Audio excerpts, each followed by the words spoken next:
Welcome all for the happy learning in data structures and algorithm. And today we are continuing with our fifth module, graphs and sorting. Under it, we are going to see second session, which is about graph implementation. You all know what is graph. Graph is nothing but it is a non-linear data structure and it is a collection of nodes and edges. While we represent a graph in memory, we are going to relate the data with that of an vertices and edges. We have vertices and edges and we are going to relate that with the graph in the memory. To do that, there are three ways to implement it. One is adjacency matrix, other one is path matrix, and the adjacency list.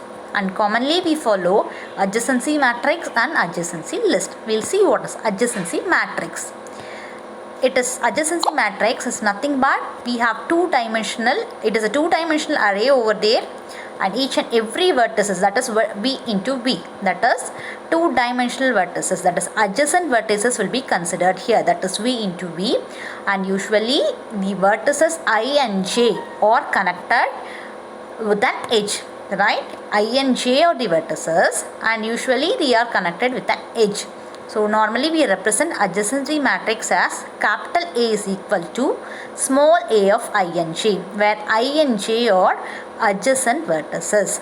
And when there is an edge between I and j, we assign the value as 1, and when there is no edge between the adjacent vertices, then we generally represent it as 0.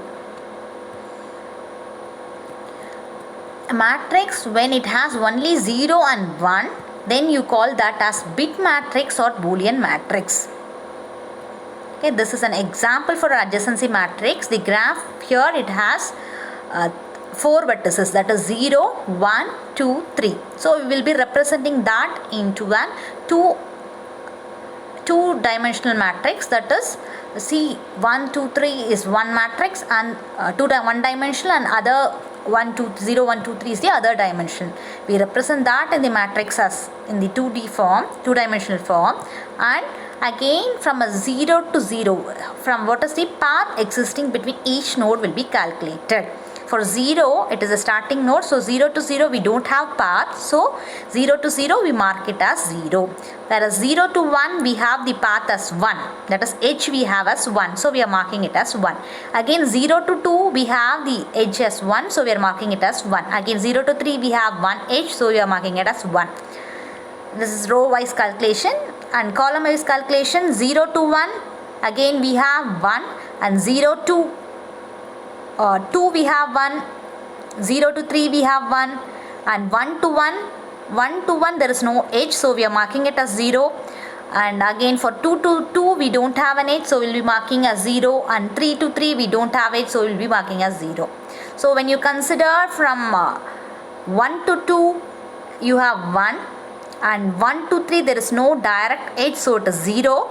Again 2 to 0 it is 1, 2 to 1 it is 1, whereas 2 to 2 it is 0, and 2 to 3 we don't have edge, so it is 0.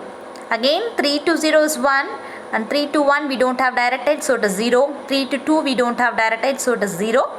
And 3 to 3 obviously we don't have direct edge, so it is 0. This is an example for adjacency matrix. Again, this can be classified, this adjacency matrix can be classified into two categories.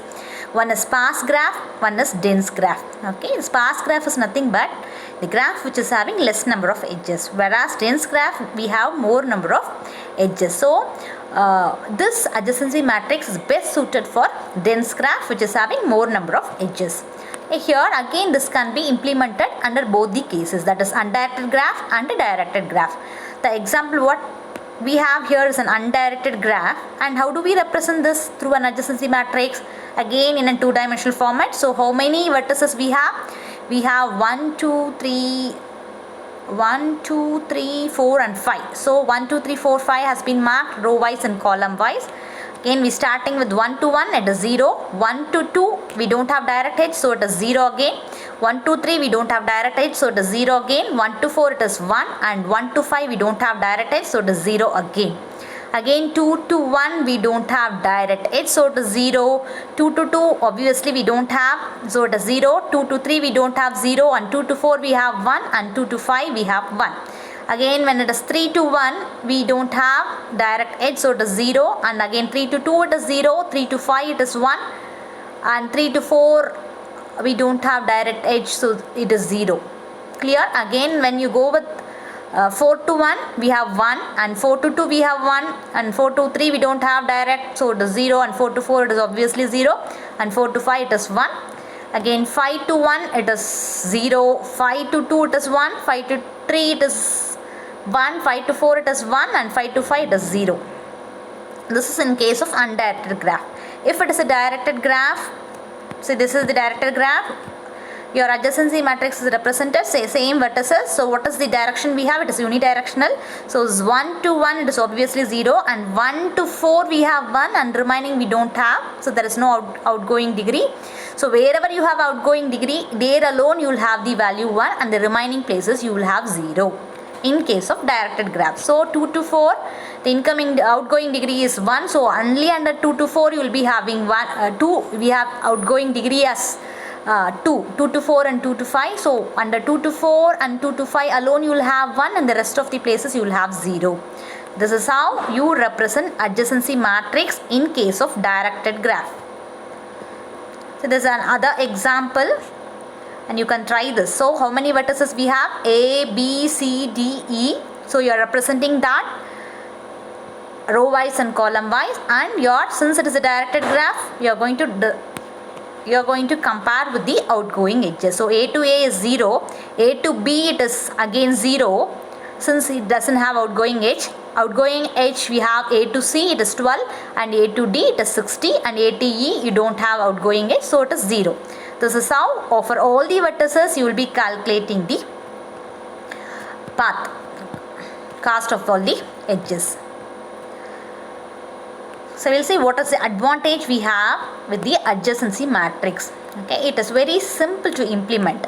Okay, to implementing the graph through adjacency matrix is very simple, and the running adding or element, insertion and deleting an element will be done at O of 1 time. That is, it can be done efficiently in a faster. Yeah, and it is very convenient, and it is very simple to code. This is the advantage we have with the adjacency matrix. What is the limitation we have with the adjacency matrix? When it goes with an dense data, storing all the data in the graph becomes harder. Okay, and it requires huge effort for adding or removing a vertex. Since all it is connected, inserting or removing an element remains an drawback in the adjacency matrix. Next we'll go with an adjacency list. Here we are going to implement the concept of linked list in the adjacency list. We all know how do we represent a list. List is represented with two data, with a node which is containing two data. One is the element and the other followed by the address of the next element. Same thing we are implementing even for a graph. Here see we have that in a graph we will be representing that with the help of vertices and edges. So this is a graph which is having the vertices of 0, 1, 2, 3. So from 0 to 1 we have an edge. So we are representing that through an linked list. From 0 to 1 we have, and 1 will be holding the address of the next element. So 1 is connected to 2. So 2 we have, so 2's address will be stored in the address field of 1. Again we have 2, and from 0 is connected to 1, 2 and 3. So that is what it has been represented. 1 for the first field for the data, and the next field for the address of the next element. Okay, when you go with 1 you have two data connected, two edges for that, 0 and 2. So first you represent 0 along with the address of the next element 2, and 2, since it is the last element, you will be having null over the address of the element 2. Okay, again when you go to 2 you have two edges, right? 2 to 0 and 2 to 1, so you represent that in the form of linked list. 3 you have only one edge, that is 3 to 0, and 0 and the address will be null.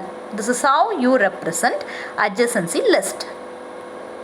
So since it comes to the list, we have a declaration of list using the structure concept. So struct node, you are going to give the element type, vertex and the edge. And edge is nothing but the weight of each and every edges. So element type, weight, and since it's a list, we need the address of the next element. So we declare it as position of next. See, this is what the comparison of your list implementation, adjacency list and linked list. Okay, first one, it is adjacency list. How do you represent that? By the data linked with the, so vertices linked with the edges of the edges in the graph. So you have a data node, and this is in the first case of singly linked list, in the second case of doubly linked list. If it is a doubly linked list, it will be holding the address of the previous element and the address of the next element. Okay, we'll see what is the advantage we have here. It requires only less amount of memory, since we are not going to hold all the elements. Okay, only the edges and vertices, what is needed for a particular operation alone, it is stored. It is an advantage. And the size of array is equal to the number of vertices. You are not going to allocate more number of arrays, and your size of array is obviously equal to the number of vertices. And your storage capacity, the memory occupied, is also obviously less compared to that of an adjacency matrix representation. And the disadvantage here is that you are adding and removing an element from adjacency list is comparatively tough compared to the adjacency matrix. And it is implementation part, since you use a pointer concept, implementation part is quite tough compared to that of an adjacency matrix implementation. See, there's an example we have for adjacency matrix. First is undirected and unweighted graph, and second is weighted and directed graph. How do you represent A to B? Again, we have 5 vertices that you are writing row wise and column wise, and you are calculating the edges of it. In case of weighted and directed graph, the same thing you do. You consider the number of outgoing degrees in the given, for a given vertices. The same thing you represent through the adjacency list. How do you represent this? The first is the case of undirected, directed, unweighted graph, and the second one is directed and it is weighted graph. So it is, since it is unweighted graph, A to B and B to C. Okay, and B, this is how you represent through the list concept. Second diagram, which is showing the weight, so you will be directly specifying the weight. Okay, one is connected to 2 with the weight of 9, and one is connected to the 4 with the weight of 1. 2 is connected to the 5 with the weight of 1, and the next element address we don't have, so it is null. And 3 is connected to 5 and 6.